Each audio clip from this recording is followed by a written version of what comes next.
I'm Phil Duffy. I'm President and Executive Director of Woods Hole Research Center.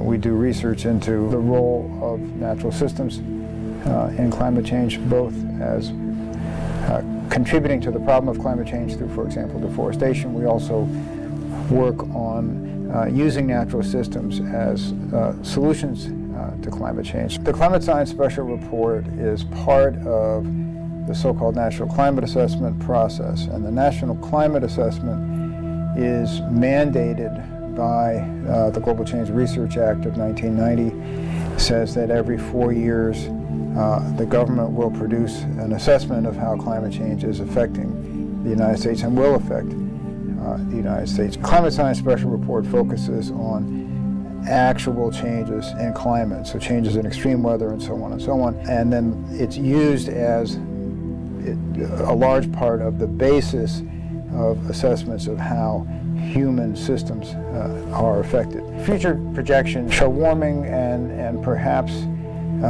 most interestingly manifested in higher frequencies of extreme heat. So a number of days over 90, 95, and so on are projected to increase a lot.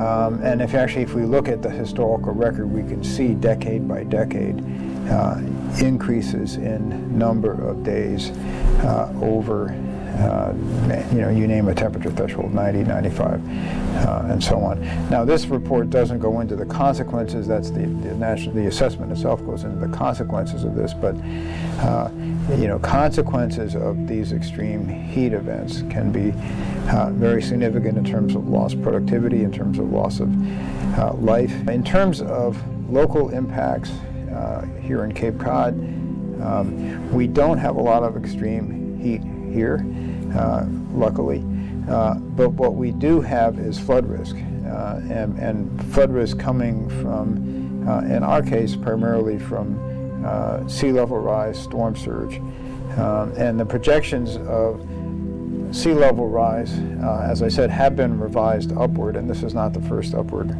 revision.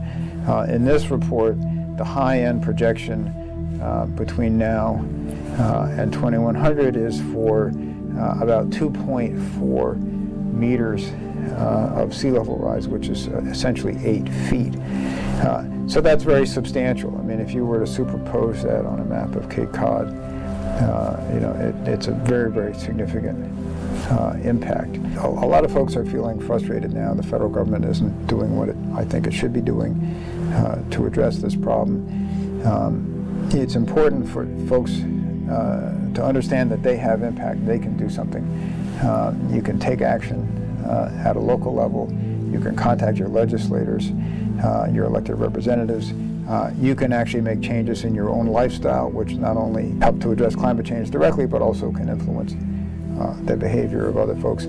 There's a lot of good organizations locally that you can get involved in. So, folks shouldn't feel like there's nothing they can do. There's actually a lot that they can do.